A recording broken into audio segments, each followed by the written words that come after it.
I hereby introduce to you Mr. Michael Veazey. Hey amazing FBAers, welcome back to the show. We are just past our 100th episode, so we have a bit of longevity behind us now as a show.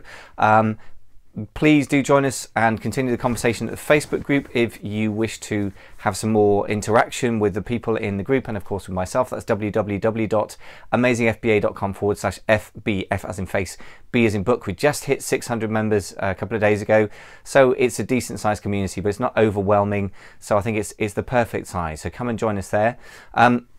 Today I'm going to start addressing some of the issues that came up in the September London Mastermind meeting that we had. Now, if that's something that resonates with you, like meeting in person with people, then you can check that out at the blog amazingfba.com/mastermind. We have got a couple of physical spaces left because the meeting room in November is going to hold 10 people. So if you're listening to this in November or late October, then you may still be within a chance of actually attending a meeting in November. So get yourself over to amazingfba.com/mastermind if you live near London or you can get to London easily. I mean, a couple of our members actually come up from Europe, which is where they're based. So people do travel to do it, but that's up to you. Anyway, so I digress because this is where issues come up, which is why the Mastermind is great, because it's feedback from you, the listener and watcher, because it's what you really need. And what seems to be really needed, of course, is that age-old question of how do I find great products?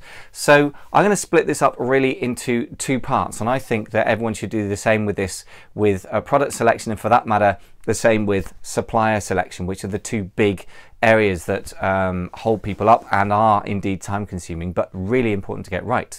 So first thing to say is it's going to take you time and effort. If you're looking for a simple formula that is going to get you a result within, you know, a few days or a couple of days, I'm not in a position to offer that. And also, if you do follow such a simple formula and it's widely publicized, everybody else will be doing the same thing, and therefore it's not going to work very well because you'll have massive competition. Okay, so that's the first thing to say. If you're looking for a simple one-size-fits-all formula, then you need to stop right there and think about the fact that different budgets and different backgrounds of sellers mean that different things are appropriate. Okay, now the first thing you've got to do is get ideas before you bother filtering them, right? So I think it's the brainstorm phase, and that's kind of fun. So you can do it in lots of different ways. I would simply sit down and brainstorm. I've done this recently. I'll use Workflowy, which will put a link into the show notes. As ever, the show notes will be at amazingfba.com. And this is, I believe, episode 101. So it'll be fba.com/101. And that's the first thing that you're going to want to look at if you want to capture what I'm saying today. So Workflowy is a useful tool. You could use a Google Doc if you want to be able to share it with people, or you could use Word, or, you know, a piece of paper and a pen. And even a notebook, it can be really good. I've used that in the past. So just sit down and do that in your house. Now, one thing you can do if you want to, for example, if you're in the kitchen space, is just walk around your kitchen. And when you go to friends' kitchens, just go and look at stuff. Just maybe it's a bit weird to write it down, but if you've got your phone with you, you can maybe make a quick note in your phone, whatever, when you're there. When you're going around shops, have a think about that. When you are out to dinner, look at the table, you know, look in the kitchen if you get a chance to see it. In other words, you just pick an area and get obsessed with it, right? And that is one thing that Anthony Lee said when he came on the podcast to be interviewed, and I think it can make a lot of sense. Depends on the sort of person you are, right? Other things you can do, you can subscribe to magazines. A lot of them are free, or pick up magazines like Cookware Monthly. I have no idea, but you know, the Waitrose magazine might have things in it, for example, or Tesco magazine or something like that. It could be that you subscribe to an online email, or you hang around forums. So in other words, you just kind of soak yourself in the marketplace for products in a particular area.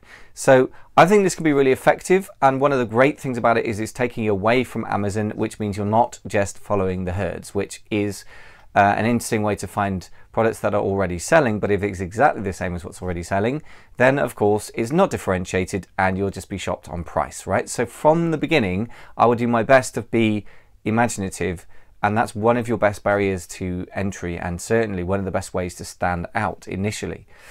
So that's the sort of organic way of doing it. Now, for those of you who are more numbers driven or more impatient, or I shouldn't say impatient, but really a lot of us as entrepreneurs are impatient people, You could use a tool, for example, the product database from Jungle Scout. This is the web app, not the Chrome plugin, okay, not the Chrome extension.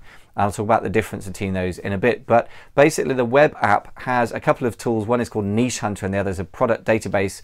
They're pretty similar. I mean, basically you can put in criteria like it sells between $20 and $40, sales volume of about 3,000 units a month, and whatever else you want to put in. For example, sales price between and I've said sales price already, haven't I? So whatever else it is you want to put in, really, you know, fewer than 50 reviews, between 50 and 200 reviews, etc., right? And it will spit out a massive list of things. Now you can choose categories. I'd advise you to niche down to categories and then broaden it back out if you are, you know, not finding things that hit your criteria. Some people just like to be completely, as Adam Hudson puts it, sort of agnostic about the type of product and just follow the numbers. That really depends on you, right? So there is a broad strategy ranging from completely obsessed with a particular sort of niche market through to completely numbers driven. And I would say for most of us that the right spot is somewhere in between. So that's around the ideas generation. And the next stage is to filter your ideas down through various things like demand and so forth, and budget as well. I'll talk about that in the next episode.